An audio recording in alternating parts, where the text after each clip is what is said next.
Saya 289229594 dari Prodi Manajemen Weekend dengan mata kuliah Manajemen Sumber Daya Manusia dan dosen pengampus saya yaitu Bapak Dr. Handas Insinyur Sugeng Prayetno SHSEMM. Di sini saya akan mempresentasikan ujian akhir semester. Selanjutnya saya akan membacakan materi presentasinya. Yang pertama kita akan membahas konsep kepemimpinan. Konsep kepemimpinan itu apa sih? Kepemimpinan adalah kemampuan seseorang untuk mempengaruhi, memotivasi, dan mengarahkan individu atau kelompok untuk mencapai tujuan bersama. Pemimpin menggunakan kombinasi keterampilan, strategi, dan karakteristik pribadi untuk membimbing tim mereka, mengatasi tantangan, dan menciptakan visi yang menginspirasi, serta menyelaraskan tindakan tim dengan tujuan organisasi. Kepemimpinan dalam organisasi sangat penting karena beberapa alasan utamanya yaitu satu, arah dan tujuan.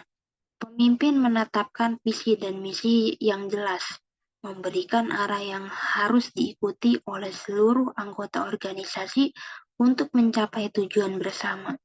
Kedua, motivasi dan inspirasi.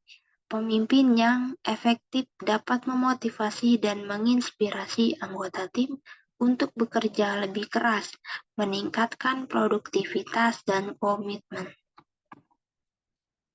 Yang ketiga itu pengambilan keputusan. Pemimpin berperan dalam membuat keputusan strategis yang memengaruhi arah keberhasilan organisasi. Keputusan yang baik membantu organisasi tetap kompetitif dan relevan. Yang keempat itu manajemen konflik.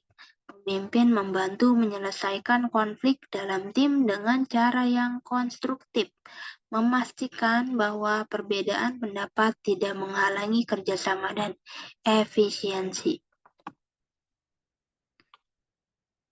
Selanjutnya di sini ada teori kepemimpinan. Teori satu itu teori sifat, trait theory, mengasumsikan bahwa pemimpin memiliki sifat bawaan tertentu yang membuat mereka efektif, seperti karisma, kepercayaan diri, dan kecerdasan.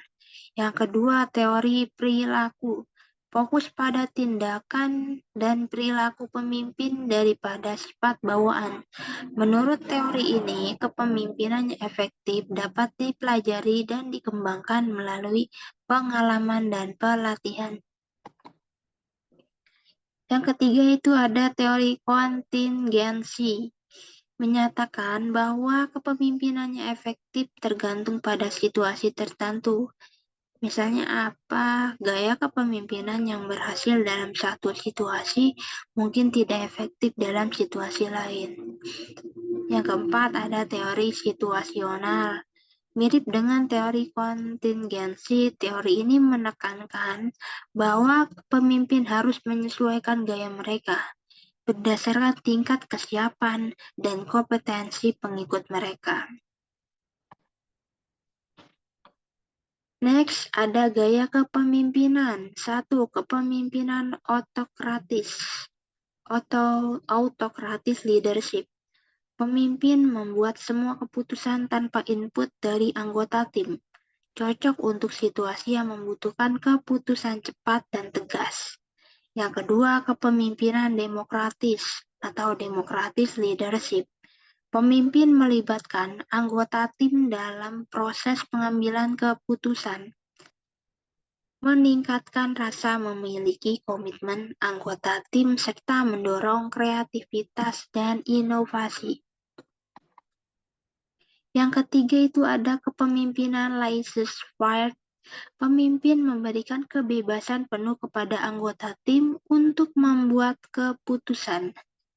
Efektif jika anggota tim sangat kompeten dan termotivasi, tetapi dapat menyebabkan kurangnya arah dan koordinasi jika tidak dikelola dengan baik. Yang keempat itu ada kepemimpinan transformasional. Kepemimpinan ini menginspirasi dan memotivasi anggota tim untuk mencapai potensi penuh mereka dan melampaui tujuan mereka. Fokus pada perubahan positif dan pengembangan pribadi serta profesional anggota tim. Yang kelima itu ada kepemimpinan transaksional. Pemimpin mendasarkan hubungan dengan anggota tim pada transaksi, memberikan penghargaan atau hukuman berdasarkan kinerja, efektif dalam mencapai hasil jangka pendek, dan menjaga keteraturan tetapi mungkin kurang menginspirasi dalam jangka panjang. Yang keenam, kepemimpinan karismatik. Pemimpin menggunakan pesona pribadi dan daya tarik untuk mempengaruhi dan menginspirasi anggota tim. Dapat menghasilkan loyalitas dan komitmen yang kuat, tetapi juga bisa menyebabkan ketergantungan pada pemimpin. Kepemimpinannya efektif memiliki beberapa karakteristik kunci yang membuat pemimpin dalam mempengaruhi dan mengarahkan tim mereka yang sukses.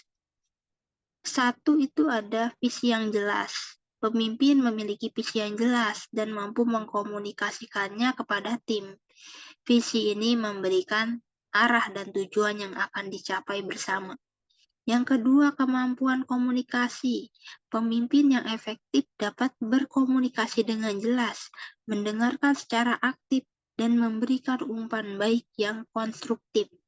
Ini memastikan bahwa semua anggota tim memahami peran dan tanggung jawab mereka. Yang ketiga ada integritas. Pemimpin menunjukkan kejujuran, etika, dan kepercayaan. Mereka konsisten dalam kata dan perbuatan, membangun kepercayaan di antara anggota tim, keputusan yang tegas dan tepat. Pemimpin mampu membuat keputusan yang tepat dan tegas. Bahkan dalam situasi yang sulit atau penuh tekanan, mereka mengumpulkan informasi yang relevan dan mempertimbangkan semua opsi sebelum memutuskan. Yang keempat, kemampuan memotivasi.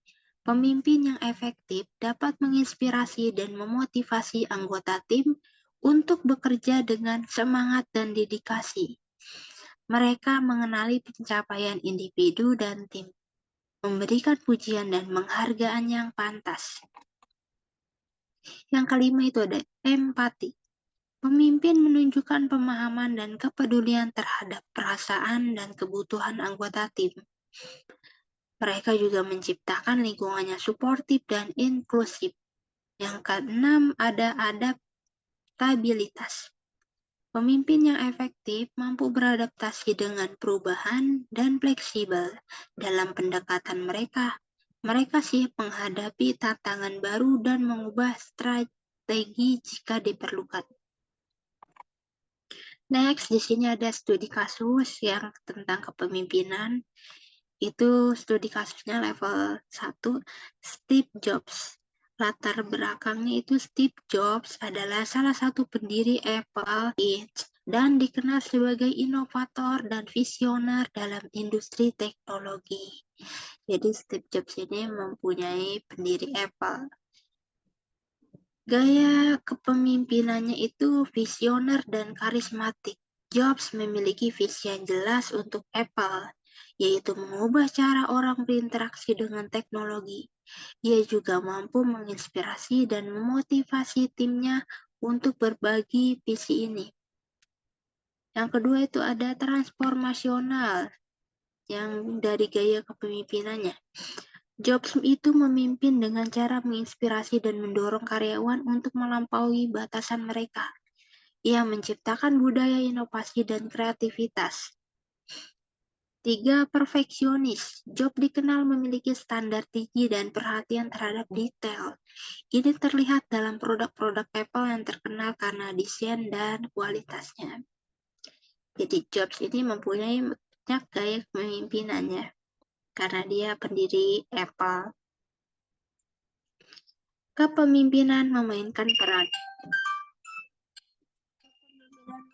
memainkan peran yang sangat penting dalam menentukan keberhasilan sebuah organisasi atau gerakan. Beberapa poin yang penting yang dapat disimpulkan dari pembahasan tentang kepemimpinan adalah itu, satu, pentingnya visi. Pemimpin yang efektif memiliki visi yang jelas dan mampu menginspirasi tim untuk mencapainya. Visi ini juga memberikan arah dan tujuan yang memotivasi serta menyatukan anggota tim. Yang kedua itu gaya kepemimpinan yang beragam. Tidak ada satu gaya kepemimpinan yang cocok untuk semua situasi. Pemimpin yang efektif dapat beradaptasi dan menerapkan gaya kepemimpinan yang sesuai dengan konteks dan kebutuhan tim mereka. Yang ketiga itu ada karakteristik utama. Pemimpin yang sukses menunjukkan karakteristik seperti integritas, kemampuan komunikasi, empati, kemampuan memotivasi, adaptabilitas, dan pengambilan keputusan yang tegas dan tepat. Teori kepemimpinan. Teori kepemimpinan seperti teori sifat perilaku, kontingensi, transformasional, dan lainnya menawarkan berbagai perspektif tentang apa yang membuat pemimpin efektif. Pemahaman tentang teori ini juga membantu dalam mengembangkan keterampilan kepemimpinan. Pengaruh kepemimpinan yang efektif tidak hanya memengaruhi pencapaian tujuan organisasi, tetapi juga membentuk budaya, meningkatkan moral tim, dan mengatasi konflik serta tantangan. Studi kasus yang contoh dari Steve Jobs dan Nelson Mandela menunjukkan bagaimana kepemimpinan berbeda dapat mencapai hasil luar biasa dalam konteks yang berbeda. Jobs membawa inovasi besar dalam teknologi, sementara Mandela memimpin proses perdamaian dan rekonsiliasi di Afrika Selatan.